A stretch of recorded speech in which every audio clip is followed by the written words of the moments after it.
வணக்கம், நான் உங்கள் Shabdina. Welcome back to Shabdina's kitchen. இன்றைக்கி நம்ம கிச்சனில் பார்க்க போகிற ரெசிபி என்னென்னா உருளைக்கிழங்கு பட்டாணி குருமா.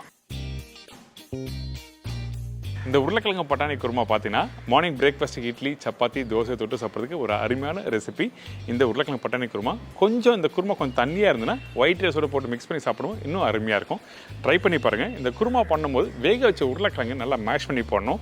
அதே மாதிரி பட்டாணி நல்லா வேக வச்சு அதோட ஸ்டாக் வாட்டர் மிக்ஸ் பண்ணி குக் பண்ணும்போது அந்தளவுக்கு அருமையாக இருக்கும்.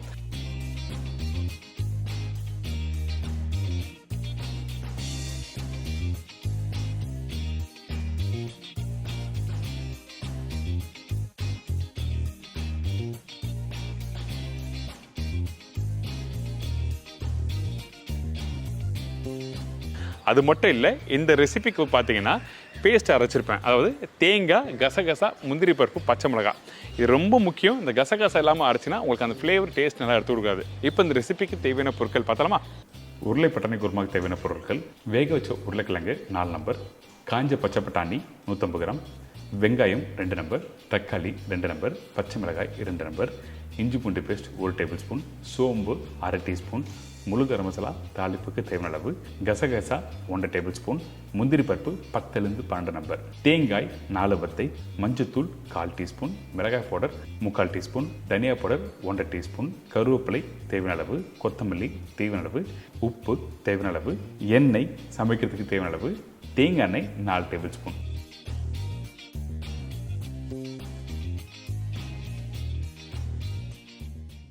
உருளை பட்டாணி குருமா ரெடி பண்ணுறதுக்கு நம்ம என்ன பண்ணுறோன்னா, இந்த காஞ்ச பச்சை பட்டாணி தண்ணியில் ஊற வச்சுருக்கேன். ஊற வைக்கிற பக்கம் என்ன கேட்டால் குறைஞ்சபட்சம் ஒரு 6லேருந்து 7 மணி நேரம் நல்லா ஊற வச்சுருக்கணும். அப்படி இல்லைன்னா ஒரு நாள் நைட்டு ஃபுல்லாக ஊற வச்சுருங்க. அதுக்கு பிறகு நீங்கள் குக்கரில் போட்டு வேக வைக்கலாம். அப்போ தான் நல்லா சீக்கிரமாக நல்லா வெந்து வரும். இப்போது இந்த தண்ணியை வடிகட்டிட்டு இந்த குக்கரில் போட்டிருக்கேன்.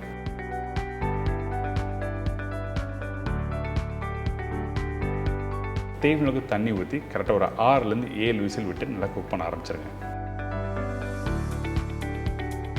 உப்பு 1/2 உப்பு போட்டால் போதும். குக்கர் மூடி போட்டு நல்லா குக் பண்ணுங்கள். அதுக்கு பிறகு ஓப்பன் பண்ணி பார்த்தீங்கன்னா இந்த பச்சை பட்டாணி நல்லா வெந்திருக்கும். அப்போ தான் உங்களுக்கு அந்த குருமாவோட டெக்ஸ்சரும் அந்த டேஸ்ட்டும் நல்லா எடுத்து கொடுக்கும்.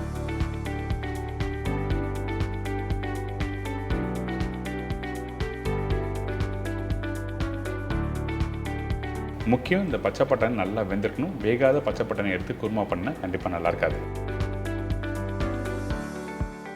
இதுக்கு பிறகு நம்மக்கிட்ட இருக்க இந்த தேங்காய், கசகசா, முந்திரி, பச்சை மிளகாய் எல்லாம் போட்டு பேஸ்ட் அரைக்க போகிறோம்.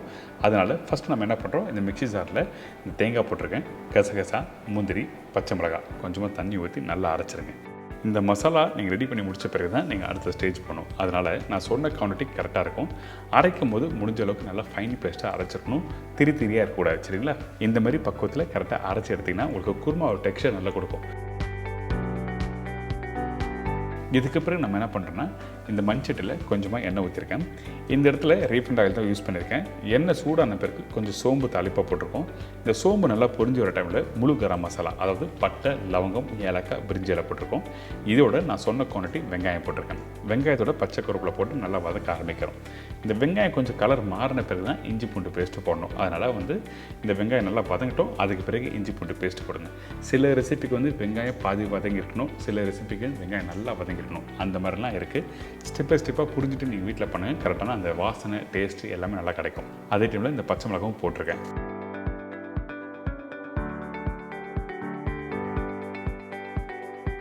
இந்த வெங்காயம் நல்லா கொஞ்சம் கோல்டன் ப்ரௌன் வந்திருக்குல்ல, இந்த இடத்துல இஞ்சி பூண்டு பேஸ்ட்டு போட்டிருப்போம். இஞ்சியோட அளவும் பூண்டோட அளவு என்ன கேட்டிங்கன்னா, இந்த குருமாவுக்கு பூண்டோட அளவு அதிகமாக இருக்கும். அதாவது 7 மடங்கு பூண்டுனா 3 மடங்கு இஞ்சி போட்டால் போதும். ஸோ இந்த இஞ்சி பூண்டு பேஸ்ட்டு போட்டு நல்லா வதக்கிட்டு அதுக்கப்புறம் கட் பண்ணி வச்சுருக்க இந்த தக்காளி,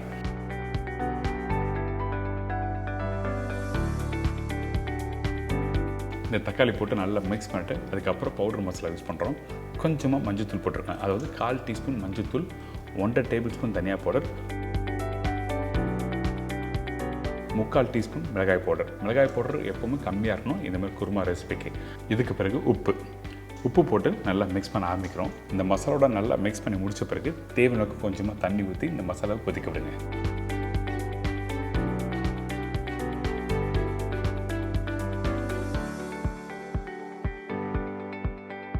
எதுக்காக இந்த மாதிரி கொதிக்க விடுறேன்னு கேட்டிங்கன்னா காரணம் இருக்குது. அப்போ தான் அந்த பச்சை வாசனை இருக்காது. அதே டைமில் மஞ்சத்தூள் 1/4 டீஸ்பூன் போட்டிங்களே லைட் எல்லோ கலர் வரும். அதனால தான் ஃபஸ்ட்டு மசாலா போட்டு கொதிக்க விடுறோம். இதுக்கு பிறகு இந்த இடத்துல தண்ணி தேவைப்பட்டால் நம்ம சுண்டல் வேக வச்சுருக்கோம் பார்த்தீங்களா, அந்த சுண்டலோட தண்ணியை வந்து இந்த இடத்துல யூஸ் பண்ணுறோம். இந்த தண்ணி ஊற்றின பிறகு திருப்பி கொஞ்சம் நல்லா வெந்து வரும். அரைச்சி வச்சுருக்கேன் இந்த தேங்காய் பேஸ்ட்டை இதில் போடுறோம்.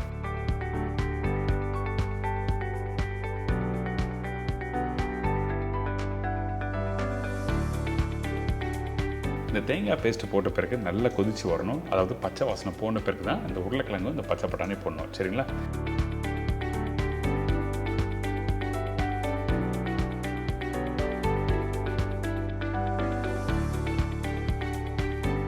இந்த மாதிரி ஒரு ஸ்மூத்தான ஒரு கிரேவி வந்திருக்கும். இதுக்கு பிறகு நம்ம என்ன பண்ணுறோம், இந்த வேக வச்ச உருளைக்கிழங்கு நார்மலாக இந்த மாதிரி குருமா பண்ணும்போது என்ன பண்ணால் பொடிசை கட் பண்ணி டேரெக்டாக அதிலே போட்டு குக் பண்ணுவாங்க. ஆனால் இந்த மாதிரி ஸ்டைல் மெத்தட் பண்ணுறதுக்கு வேக வச்ச உருளைக்கிழங்கு வந்து கையில் எடுத்து இந்த மாதிரி மேஷ் பண்ணி போடுங்க. இந்த மாதிரி மேஷ் பண்ணி போடும்போது சாப்பிட்றதுக்கு நல்லாயிருக்கும். நீங்கள் வேணால் வீட்டில் ட்ரை பண்ணி பாருங்கள். இது வந்து நம்ம ஊரில் பண்ணுற மெத்தடு. அதனால தான் இன்றைக்கி நான் சொல்லி கொடுத்துருக்கேன். அல்டிமேட்டாக இருக்கும். சப்பாத்தி, பூரி, தோசை, இட்லி தொட்டு சாப்பிட்றதுக்கு அந்தளவுக்கு அருமையான ரெசிபி தான் இந்த குருமா. இதுக்கு பிறகு நம்ம என்ன பண்ணுறோன்னா இந்த பச்சை பட்டாணி இதில் போட்டிருக்கேன்.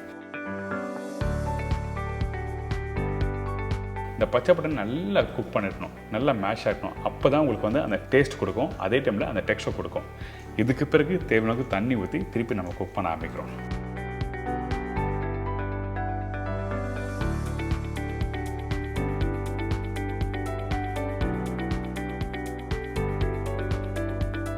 ஒரு மூடி போட்டு ஒரு 5 நிமிஷம் நல்லா கொதிக்கிட்டேன்னு சொல்லிட்டு அதுக்கு பிறகு ஓப்பன் பண்ணி பார்த்தீங்கன்னா இந்த மாதிரி குருமா ரெடியாக இருக்கும்.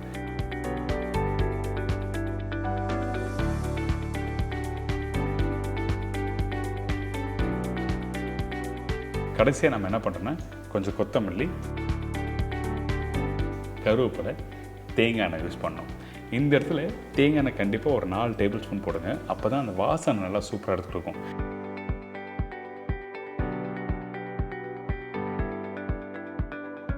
கண்டிப்பாக மிஸ் பண்ணாமல் இந்த பட்டாணி உருளைக்கிழங்கு குருமா வீட்டில் ட்ரை பண்ணி பாருங்கள். அல்டிமேட்டான ரெசிபி தான் இன்றைக்கி சொல்லி கொடுத்துருக்கேன்.